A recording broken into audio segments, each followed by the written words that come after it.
मुंबई जोगेश्वरी पश्चिम स्थित गुलशन नगर में AIMIM उत्तर पश्चिम जिला कार्यालय का उद्घाटन फीता काटकर AIMIM सांसद इम्तियाज जलील के हाथों जोरदार तरीके से किया गया।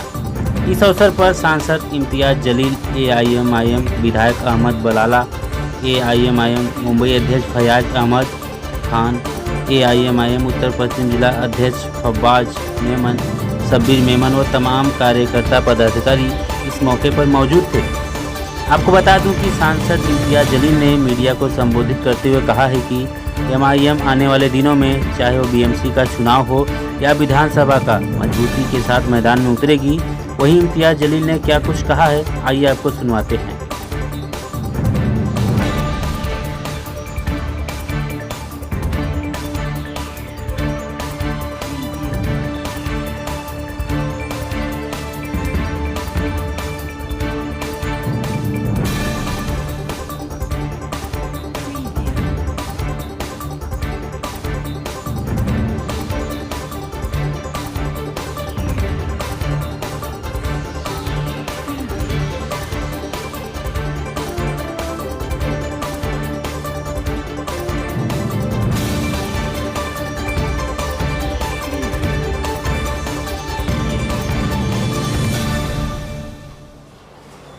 देखिए, तकरीबन हर राजनीतिक पार्टी का मुद्दा यही होता है। हर राजनीतिक पार्टी आके यही कहती है कि हम ये काम करने वाले हैं, वो काम करने वाले हैं करके। अगर सही मानों में अगर ये काम जो वादे किए जाते हैं अगर वो करते तो शायद MIM आती नहीं। MIM के आने की वजह यही है कि जो इतने सालों से हमारी बस्तियों के जो हालात है उसे देखते हुए कहीं ना कहीं ऐसा लगता है कि हमारी याद इन्हें सिर्फ इलेक्शन के वक्त में आती है और इलेक्शन ख़त्म होने के बाद ये हमें भूल जाते हैं। वरना क्या वजह है कि एक शहर के अंदर दो शहर बसते हैं। एक वो शहर होता है जहाँ वो रहते हैं, एक ये शहर है जहाँ पर हम बसते हैं। तो जहाँ पर आपको ख़राब सड़कें मिलेगी, वहाँ पर पानी का मसला रहेगा, वहाँ कचरे का ढिगार मिलेगा, वहाँ पर हमारे बस्तियों के अंदर स्कूल कम मिलेंगे, पुलिस स्टेशन ज़्यादा मिलेंगे। तो ये सब चीज़ें हम बदलना चाहते हैं। हमने इतने सालों तक सबको मौका दिया, आवाम को भी हमने मौका दिया कि सबको आजमा लो। अब आवाम खुद कहती है कि हमने सबको आजमा लिया है, अब मजलिस आप आ जाइए हमारे। जैसे कि MIM का जो है संगठन का काम जारी है। फवाद मेमन साहब को यहाँ का सदर बनाया गया है। बॉम्बे शहर में भी लोगों को जोड़ा जा रहा है। फयाज खान साहब जोड़ रहे हैं और वो जोड़ रहे हैं। फवाद भाई को जैसे यहाँ का जिला अध्यक्ष बनाया गया। तो आप MIM के कार्यकर्ताओं को क्या मैसेज देना चाहेंगे, क्या पैगाम देना चाहेंगे, उनकी क्या जिम्मेदारी बनती है? बस देखिए, एक टीम वर्क के तरह काम करिएगा उसमें, क्योंकि जिस पार्टी का नाम के अंदर ही इत्तेहाद है, अगर वो इत्तेहाद हमारे ही लोगों के बीच में नहीं रहेगा तो हम कभी भी कामयाबी हासिल नहीं कर सकेंगे। हमारे अंदर इत्तेहाद होना बहुत ज़रूरी है और एक टीम वर्क बोल के अगर काम करेंगे तो यकीन मानिए, मैं समझता हूँ कि फयाज साहब के नेतृत्व के अंदर पिछले कुछ सालों से जो हम काम देख रहे हैं, यकीनन काम बहुत अच्छे से हुआ है। अब यही है कि छोटी छोटी नाइत्तेफाकियाँ दूर करनी चाहिए। छोटी छोटी बातों के ऊपर हम बड़े नाराज़ हो जाते हैं। हम दूसरों को जब अपनाते हैं तो ये उम्मीद नहीं करते हैं कि मेरी तस्वीर जो है किसी होर्डिंग के ऊपर रहनी चाहिए करके, लेकिन जब अपनी पार्टी तैयार करते हैं तो हमारी नाराज़गियाँ वहीं से शुरू होती है कि मेरी फ़ोटो क्यों नहीं आई उस होर्डिंग के ऊपर, उस पोस्टर पे मेरी फ़ोटो क्यों नहीं आई है, मेरी फ़ोटो छोटी क्यों आई है, उसकी बड़ी क्यों आई है। हम इन्हीं मुद्दों के अंदर ख़त्म हो जाते हैं और इख्तिलाफ वो इतना ज़्यादा बढ़ जाता है। तो मैं लोगों से यही अपील करूँगा कि ऐसी छोटी छोटी बातों को नहीं, अपना मकसद, अपना मिशन बहुत बड़ा है। इंशाल्लाह उस मिशन को मद्देनज़र रखते हुए आगे बढ़ेंगे तो सबके लिए फ़ायदेमंद है। आप ये कहना चाहते हैं कि हमारी मंजिल जो है तस्वीरों की हद तक नहीं है, तस्वीरों से आगे बढ़ के काम करना है। क्योंकि कभी कभी ऐसा होता है कि मकामी लीडरान हो या ज़िले के लीडरान हो या बॉम्बे प्रदेश के हो, इंसान जो वहाँ का कार्यकर्ता वो चाहता तो है कि सबको मैं जगह दूँ, लेकिन कभी कभी दे नहीं पाता। वो इत्तेफाक सी बात है कि एक बैनर लगा हुआ है, उसमें सबको कहाँ जगह मिलेगी, और कभी कभी जाने अनजाने में भी छूट जाता है। तो जाने तवज्जो नहीं देनी चाहिए। कहने का मकसद आपका ये है।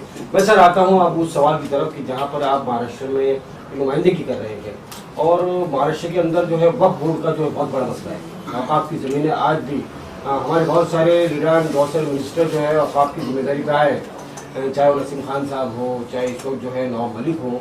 लेकिन हम ये देखते हैं कि वो औकाफ के सारे मुद्दे और मसाइल वहीं के वहीं धूम के तू हैं। आज तक ऐसी कुछ ज़मीन हासिल नहीं हुई जिस पर मुसलमानों का एक बड़ा स्ट्रक्चर हॉस्पिटल या स्कूल जो है कायम हो सके। तो और आप इस वक्त जो है वक्फ बोर्ड की कमेटी में हैं, आपको उसमें शामिल किया गया है, तो आपके होते हुए हम क्या उम्मीद कर सकते हैं? ये बिल्कुल सही बात है कि मुसलमानों को कोई और सरकारी स्कीम की ज़रूरत ही नहीं होनी चाहिए। हमको छोटी मोटी खैरात जो ये राज्य सरकार केंद्र सरकार देती है कि हम माइनॉरिटीज़ को इतने करोड़ रुपया दे रहे हैं, हमको चाहिए ही नहीं। अगर सिर्फ वक्फ की ज़मीनों का अगर हमने सही तरीके से इस्तेमाल किए तो हम इस पोजीशन के ऊपर आ सकते हैं कि कुछ खैरात हम सरकारों को बांट सकते हैं कि हमारे वक्फ की तरफ से या आपको अपना पैसा रखिए। ये वक्त की जो हालात हुई है इसके लिए कोई गैर जिम्मेदार नहीं है। मुसलमानों ने ही इसको लूट कर खाया है, वक्फ बोर्डों ने ही इसको लूट कर खाया है, वक्फ बोर्ड के कर्मचारियों ने लूट कर खाया है, नेताओं ने इसको लूट कर खाया है। ये हकीकत है।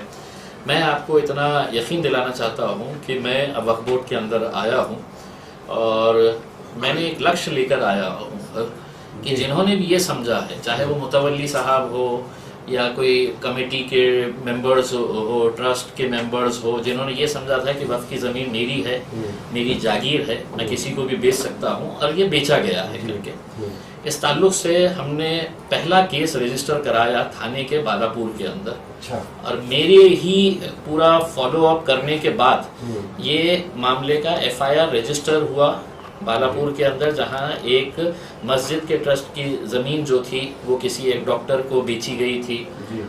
उसमें बहुत सारे लोग शामिल थे। तो ये जब हुआ, ये मामला हमारे सामने आया तो लोग कहते थे कि कुछ नहीं होने वाला है करके, सब मैनेज हो जाता है करके। और मैंने उस वक्त ये चैलेंज स्वीकारा था कि मैं बोला नहीं, इंशाल्लाह इसके अंदर है तो हम FIR रजिस्टर कराएंगे। और सिर्फ FIR रजिस्टर नहीं कराया, जिस वकील ने है तो बोगस NOC इशू किया था, थाने की पुलिस जाके उस्मानाबाद से उसको अरेस्ट करके लेके आई है। दूसरा FIR जो है औरंगाबाद की एक ज़मीन के ताल्लुक से हमने लिए है जो जालना रोड के ऊपर है। और कल ही हमारी वक्फ बोर्ड की मीटिंग के अंदर ये फैसला लिया गया कि सिर्फ एक हम जालना रोड के ज़मीन के बारे में नहीं, महाराष्ट्र के अंदर जहाँ जहाँ पर भी वक्फ की ज़मीनों का गोरख धंधा हुआ है, उसे बेचा गया है, बांटा गया है, इन सब के ऊपर FIR रजिस्टर किया जाएगा करके। तो अब लोग जो ये समझ रहे थे कि ये वक्फ की ज़मीन है, मेरा कुछ होता नहीं है, मैं सबको ख़रीद सकता हूँ करके, इंशाल्लाह मेरी ख्वाहिश रहेंगी कि बहुत सारे लोग अंदर जाए और उसमें वक्फ बोर्ड के भी पुराने मेंबर्स हो, नए मेंबर्स हो, वक्फ बोर्ड के पुराने चेयरमैन हो, नए चेयरमैन जो भी रहेंगे उसके अंदर, जिन जिन लोगों ने इसके अंदर खेल खेला है, इंशाल्लाह उनको हम करेंगे। आपने तरक्याती काम के बारे में बताया है, तो इंशाल्लाह महाराष्ट्र का पहला एक ऐसा प्रोजेक्ट जिसके ज़रिए हम भी फ़ख्र से बोल सकते हैं कि ये वक्फ बोर्ड की ज़मीन है और इसके ऊपर कौम के लिए काम किया जा रहा है। तो कल ही हमने ये ऐलान किया है, वक्फ बोर्ड के अंदर ठराव पास किया गया है कि औरंगाबाद के अंदर हम वक्फ बोर्ड की ज़मीन के ऊपर एक बहुत ही आलीशान एक स्टेडियम हम बनाने के लिए जा रहे हैं और उसके अतराफ़ में बहुत सारी दुकानें होंगी, तो बहुत सारे नौजवान बच्चों को रोज़गार का भी एक ज़रिया फराहम होगा। जी, आपने बहुत तफसील से जवाब दिया, क्योंकि कोरोना और कोविड-19 के सवाल के नीचे बहुत सारे मुद्दे दबा दिए गए हैं। तो मैं कोरोना और कोविड पे कोई सवाल आपसे नहीं करूँगा। मेरा सवाल ये होगा कि जैसे कि आपने स्टेडियम की बात की, सर कोविड-19 के इस वबा के दौरान जो हमने देखा कि हमारा पूरा सेहत अम्मा का जो स्ट्रक्चर है पूरा वो ठोस है, कहीं कोई सरकार की तरफ से जो है तैयारी नहीं है पूरे हिंदुस्तान भर में। तो ज़्यादातर हॉस्पिटल, वेंटिलेटर, इन सारी चीज़ों की ज़रूरत है। तो क्यों ना एक कौमी एक हॉस्पिटल ऐसा हो कि जहाँ पर सारी सहूलियात हो, स्टेडियम के साथ में ऐसी भी कोशिश होनी चाहिए हमें। जी बिल्कुल, यकीनन। और जैसा हैदराबाद के अंदर असदुद्दीन अवैसी साहब ने 2 बहुत ही बड़े हॉस्पिटल्स वहाँ पर शुरू किए हैं, चला रहे हैं, हमारी भी कोशिश है कि इंशाल्लाह दूसरी जगह के ऊपर भी उसको रेप्लिकेट करे करके।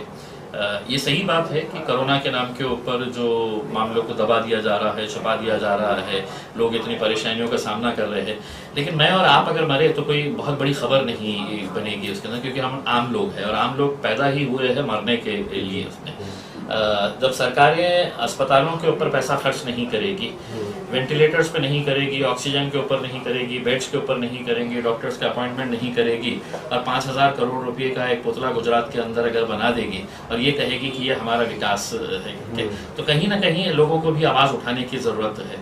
जनता खामोश है, इस वजह से ये अपना ये कर रहे हैं। मैं लोक प्रतिनिधि हूँ, लोगों का अधिकार होता है कि मुझसे रोड के ऊपर पकड़े और पूछे कि मैंने तुझे वोट दिया है, मैंने तुझके ऊपर भरोसा किया गया है तो मेरे लिए क्या कर लाएगा। आवाम खामोश बैठती है तो सरकारें समझती है कि अब हमारे को कोई पूछने वाला नहीं है। जिस दिन ये सवाल सरकार से करना शुरू कर डालेंगे, दिक्कत ये है कि सारे सवाल जो है वो हमसे ही किए जाते हैं, उनसे कोई करता ही नहीं। आवाम की खामोशी पे जैसे आपने बात की कि आवाम खामोश है, मैंने एक कांग्रेस के माजी मिनिस्टर भी रह चुके, मैं नाम नहीं लेना चाहूँगा, एमएलए भी, मैंने उनसे सवाल किया कि आखिर क्या वजह है कि आवाम की डिक्शनरी में से विरोध शब्द खत्म हो गया है। आज आवाम इतनी जुल्म सितम के बाद में, नाइंसाफी के बाद में रोड पे क्यों नहीं आ रही, इसकी वजह क्या है? कि कैसा है साहब, अब एक उदाहरण के तौर के ऊपर महाराष्ट्र के अंदर शिवसेना का वजूद इस बुनियाद के ऊपर हुआ था कि वो कांग्रेस और राष्ट्रवादी कांग्रेस का विरोध करते हैं। कांग्रेस ने, राष्ट्रवादी ने अपनी पूरी जिंदगी गुजार दी बीजेपी और शिवसेना को गालियां देने के लिए उसके अंदर, लेकिन जब सत्ता की लालच, कुर्सी दिखी तो तीनों एक साथ मिलकर आ गए हैं एक ही उसके ऊपर। तो विरोध कैसा होगा उसमें? देखिए, सबको अपना अपना जेब भरना है, अपना अपना पेट भरने का है, उसके अंदर हमको कुर्सी चाहिए। आइडियोलॉजी है वो सब खत्म हो चुकी है, अब राजनीति के अंदर कोई आइडियोलॉजी है वो रही नहीं। तो हालात ये कि शिवसेना और बीजेपी दोबारा मिलने के दर पे है, कुछ भी हो सकता है, कुछ भी हो सकता है। हम आपको इतना यकीन दिला देते हैं, ये आपस में कितने भी मिल जाए उसके अंदर, मजलिस अकेले इंशाल्लाह इनके साथ मजबूती के साथ खड़े रहेंगे, इनसे डट कर मुकाबला करके। ये कमजोरों की निशानी होती है साहब, किसी का सहारा चाहिए। कांग्रेस बोलती है हमको राष्ट्रवादी के साथ लड़ना है, बोलती है हम सेना के साथ जाना चाहते हैं। हमने कभी किसी का सहारा नहीं लिया है, इंशाल्लाह अल्हम्दुलिल्लाह हम पहले भी अकेले थे और आगे भी कितनी भी मुश्किलें आ जाए उसके अंदर हम डट के इन लोगों का मुकाबला करेंगे। सर, सवाल आप तो बहुत सारे हैं, वक्त कम है, और लेकिन आखिरी एक सवाल, क्योंकि कल आप लोगों की प्रेस कॉन्फ्रेंस भी है और इंडिया मजलिस इत्तेहाद मुस्लिमीन के ऑफिस में, वहाँ बहुत सारे सवाल आएंगे। मेरा आखिरी सवाल, यूपी के अंदर जैसे ऑल इंडिया मजलिस इत्तेहाद मुस्लिमीन ने अपने उम्मीदवार उतारने की कोशिश की है, आप कहते हैं कि मजलिस अकेले लड़ेगी। यूपी में पहले ही बहुत सारी पार्टियां हैं, अगर सब अकेले अकेले लड़ेंगे और इस तरह से सेकुलर वोटों का फिर वही हम बात आती है कि बंटवारा हो जाएगा, तो इसका फायदा किसको पहुंचेगा? आप मुझे थोड़ा सा सेक्युलरिज्म का डेफिनेशन समझाइए ना। मतलब मैं एक सवाल, अगर आपकी इजाजत हो तो मैं आपसे पूछना चाहता हूँ कि सेक्युलर मतलब क्या? नहीं, यकीनन माशाल्लाह आप पत्रकार रह चुके हैं, आप सवाल कर सकते हैं। यही एक शब्द है जिसने तो मुसलमानों का आज इतने पीछे लाके जो छोड़ा है, यही एक शब्द है कि इलेक्शन के वक्त में हमारी महफिलें सजाई जाएगी, हमको सेक्युलरिज्म के नाम के ऊपर वोट बंटवारा मत करो, वोट का तकसीम मत होने दो, हम सेक्युलर पार्टी है करके। कोई नहीं है साहब, सबके कपड़े उतार कर देखो तो खाकी नजर आएगा उसके। सर, मैं सियासी पार्टी की बात नहीं कर रहा हूँ, आज भी मुल्क के 70% आवाम जो है वो अमन पसंद है, जिसको हम सेकुलर कह सकते हैं, लेकिन वो 70% जो वोट जो है मुख्तलिफ खानों में बढ़ जाते हैं, ये तो मुट्ठी भर जो है सत्ता पे काबिज हो जाते हैं। इसके लिए कोई रणनीति बनाई जाएगी? नहीं, देखिए मतलब हमारे से ज्यादा सेक्युलर कोई हो ही नहीं सकता है साहब। इस मुल्क के अंदर मुसलमानों से ज्यादा सेक्युलर कोई हो ही नहीं सकता है। अगर हम कट्टर होते तो 70 सालों से हम अपनी पार्टियां चलाते, हम अपने नुमाइंदों को चुनकर लेके आते, लड़ते उनके लिए, उन्हीं को वोट देते। लेकिन ये जितने भी लोकसभा में, विधानसभा के अंदर जाके बैठे रहते हैं, ये हमारे वोट की बुनियाद के ऊपर जाते हैं। हम लोग सेक्युलरिज्म को फॉलो करते हैं उसके अंदर। बताइए ना मुझे, ये कौन सा सेक्युलरिज्म है कि भारतीय जनता पार्टी एक भी टिकट किसी को नहीं देती है? बताइए मुझे, शरद पवार साहब की ये जिम्मेदारी नहीं है कि एक मुसलमान को टिकट दे पूरे महाराष्ट्र के अंदर से? ये राजनीतिक पार्टियों को तो शर्म आनी चाहिए, चाहे वो कांग्रेस हो, राष्ट्रवादी कांग्रेस हो, कि आप एक टिकट नहीं दे सकते हैं, एक को जिता के नहीं लेके आ सकते हैं करके। 48 सीटें हैं महाराष्ट्र के अंदर, सिर्फ एक ही मुसलमान क्यों चुनकर आता है इम्तियाज जलील की शक्ल के अंदर औरंगाबाद से?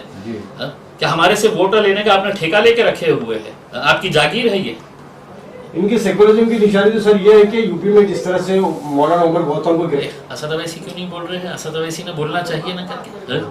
हर मसले के ऊपर, हर प्रॉब्लम के ऊपर, जहां जहां कौम को तकलीफ हुई तो असद अवैसी ने आगे आना चाहिए। वोट के टाइम के ऊपर नहीं साहब, हम सेकुलर है ना, हम सेकुलर आपके साथ कैसा जाएंगे?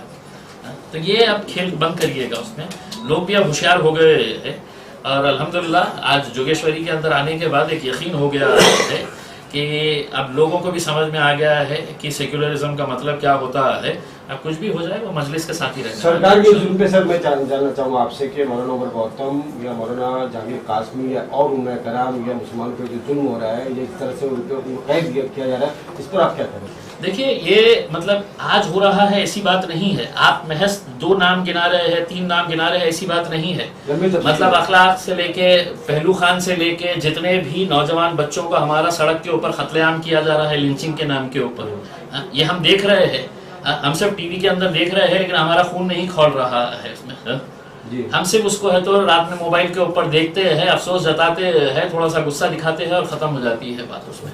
तो ये जो है, ये मामले जो है ये और आगे आएंगे। भारतीय जनता पार्टी ने लक्ष्य लेके रखा हुआ है कि उनके निशाने के ऊपर आप और हम है उसमें, और अगर अब भी नहीं समझे तो मेरे हिसाब से फिर अल्लाह ही।